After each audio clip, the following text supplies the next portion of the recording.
தொடக்க காலத்தில் கடவுள் உலகை படைத்தார். தன் படைத்த படைப்புகளை ஆள்வதற்கு மனிதர்களை ஆணும் பெண்ணுமாக படைத்தார்.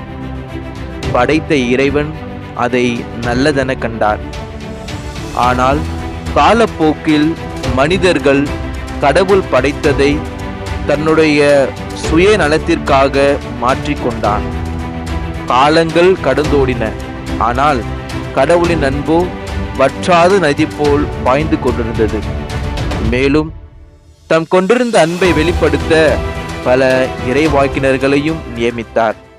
இறுதியாக தன்னுடைய ஒரே மகன் இயேசு கிறிஸ்துவை ஒடுக்கப்பட்ட மக்களுக்கு உரிமை வாழ்வு வழங்க அனுப்பினார். நாம் புதிய ஏற்பாட்டில் படிப்பது போல 12 திருத்தூதர்களையும் ஒடுக்கப்பட்ட மக்களுக்கு உரிமை வாழ்வு வழங்க அனுப்பினார். பிறகு திருத்தந்தையர்கள், ஆயர்கள், குருக்கள், பொது நிலையினர் அனைவரும் இப்பணியை தொடர்ந்து செய்து கொண்டிருக்கின்றனர். பிறகு திரு அவையும் நமக்கு அதைத்தான் கற்றுத்தருகிறது. ஆனால் இந்த ஒடுக்கப்பட்ட மக்களுக்கு உரிமை வாழ்வு அளித்திடவும், இன்னும் இந்த காலத்திலும் இந்த சமுதாயத்திலும் அந்த ஒடுக்கப்பட்ட மக்கள் விடுதலை அடைந்தார்களா என்பது ஒரு பெரிய கேள்விக்குறி. இன்னும் நமது சமுதாயத்தில் ஒவ்வொரு இடத்திலும் ஒவ்வொரு சமுதாயத்திலும் அடிமைத்தனம் இருக்கின்றது. இந்த அடிமைத்தனத்தை போக்கிட ஓர் இறைவாக்கினர் கடவுளின் தூதராக 1937 ஜூலை மாதம் 23ஆம் நாள் விழுப்புரம் மாவட்டம் ஆயந்தூர் என்னும் ஒரு சிறிய கிராமத்தில் ஒரு மலர் போல பிறக்கின்றார். பிறகு அவர் வாழ்க்கையில் பல துன்பங்கள் அடைகின்றார். ஒரு சாதாரண பணியாளரைப் போல தனது வாழ்க்கையை தொடங்கி சிறு வயதிலேயே அவர் பல அடிமைத்தனத்தை தனது கண்களால் பார்க்கின்றார். அவர் மனதில் அது ஆணியாக பாய்ந்து விடுகின்றது.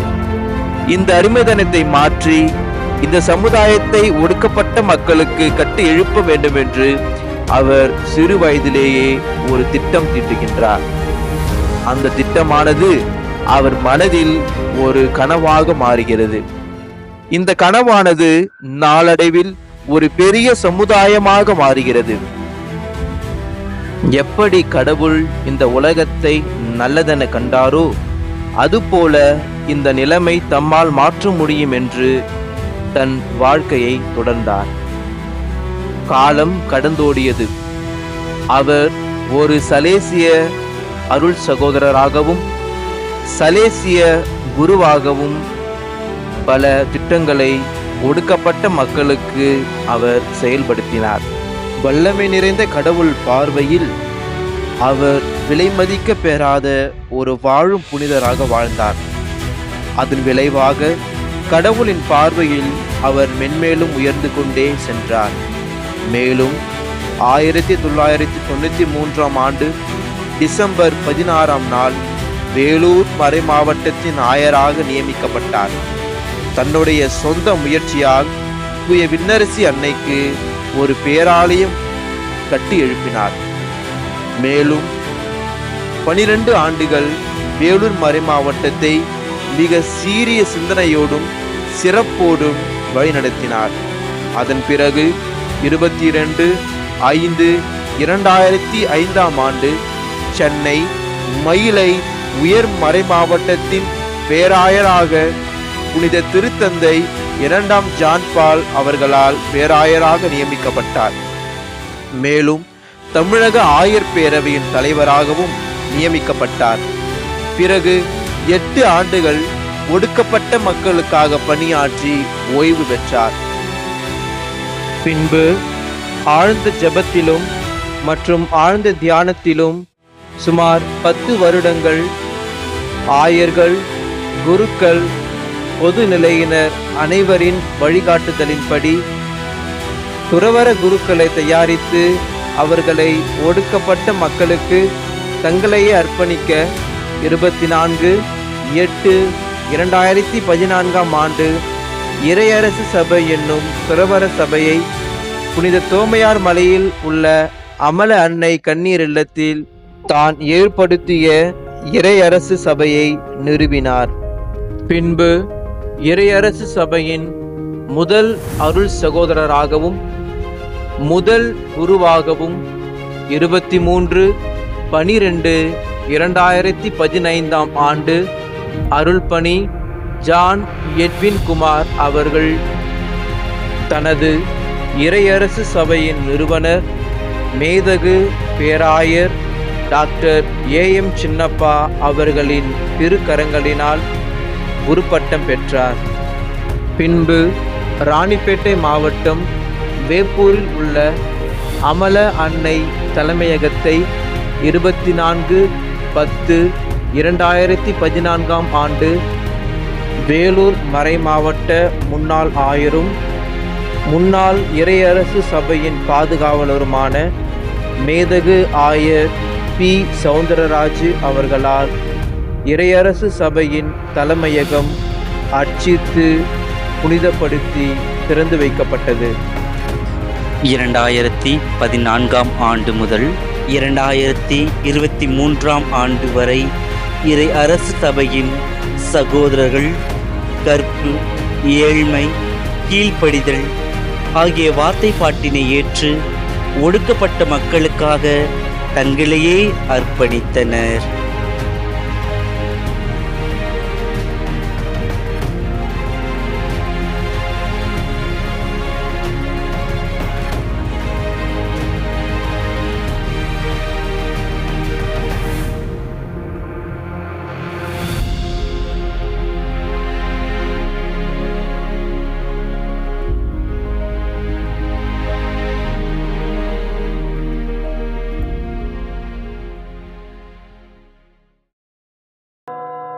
தற்பொழுது இறையரசு சபைக்கு உடன் உழைப்பாளராக இருக்கும் திருக்குழும ஆயர்கள் மேதகு ஆயர் நீதிநாதன் செங்கல்பட்டு மறை மாவட்டம், மேதகு ஆயர் லாரன்ஸ் பயஸ் தருமபுரி மறை மாவட்டம், மேதகு ஆயர் அருள் செல்வம் ராயப்பன் சேலம் மறை மாவட்டம், மேதகு ஆயர் ஜீவானந்தம் கும்பகோணம் மறை மாவட்டம், மேதகு ஆயர் T. சகாயராஜ் தஞ்சாவூர் மறை மாவட்டம் மற்றும் சலேசிய குழுமம் குருக்கள், பொதுநிலையினர் மற்றும் எங்களுடன் 14 ஆண்டுகள் உதவி புரிகின்ற அனைத்து உபகாரிகள் ஆகிய அனைவருக்கும் எங்களது இறையரசு சபையின் நிறுவன தந்தை சார்பாகவும் இறையரசு சபை நண்பர்கள் சார்பாகவும் எங்களது ஜெபத்தையும் வணக்கத்தினையும் நன்றியையும் உரித்தாக்கிக் கொள்கின்றோம். ஆண்டவரே, உம் பெருமையும் மகிமையும் என்ன.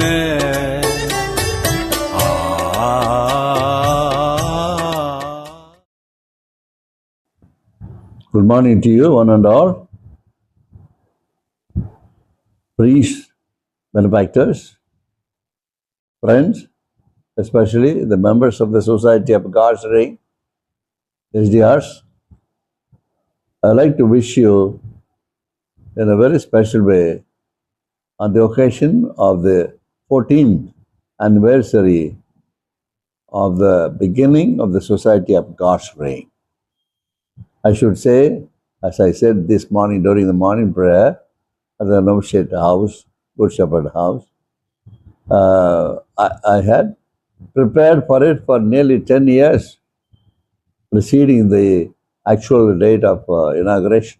That was 24th of August 2011.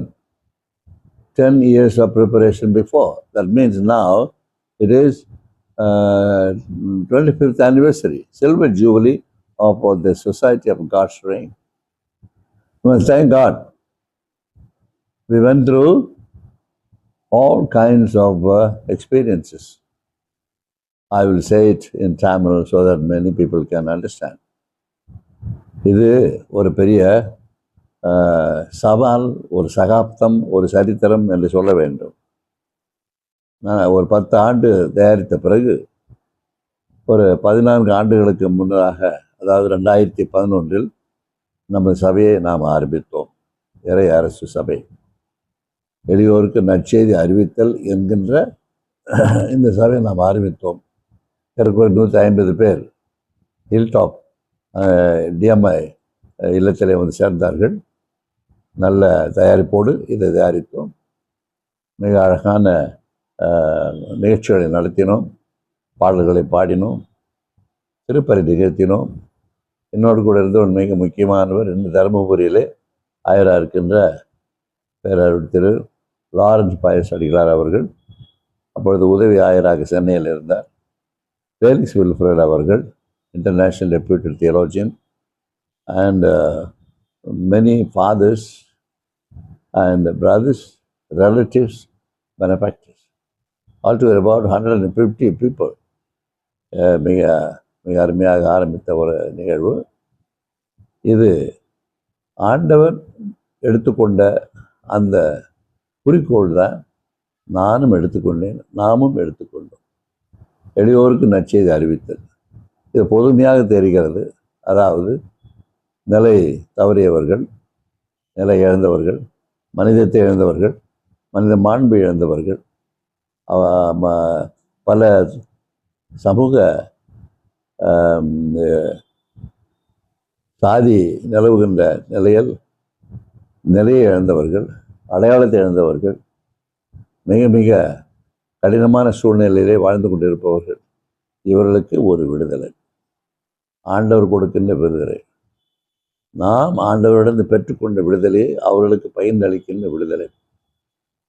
கல்வியின் மூலமாகவும், தொண்டு மூலமாகவும், தொடர்பு மூலமாகவும், நம்முடைய நட்பின் மூலமாகவும் அவர்களெல்லாம் நம்முடைய சகோதரர்களாக ஏற்றுக்கொண்டு அவர்களோடு பயணிக்கின்ற, இன்றைக்கு சொல்லுகின்றோம் இல்லையா, சினடாலிட்டின்னா ஒன்று சேர்ந்து சிந்தித்தல், செயல்படுதல், பயணித்தல், சாதித்தல், இவையெல்லாம் அதில் அடங்கியிருக்கிறது. அத்தகைய ஒன்றை நாம் ஆரம்பித்தோம். இப்பொழுது ஏறக்குறைய 20 சகோதரர்களுக்கு மேல் இருக்கின்றார்கள். அநேகர் ஏற்கனவே 40 பேர் இருந்தோம்.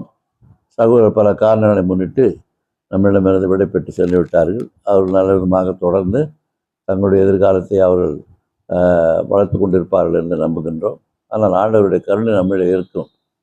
6 சகோதரர்கள் என்று இறையியலை முடித்திருக்கின்றார்கள், ஆர்டினேஷனாக காத்து கொண்டிருக்கின்றார்கள்.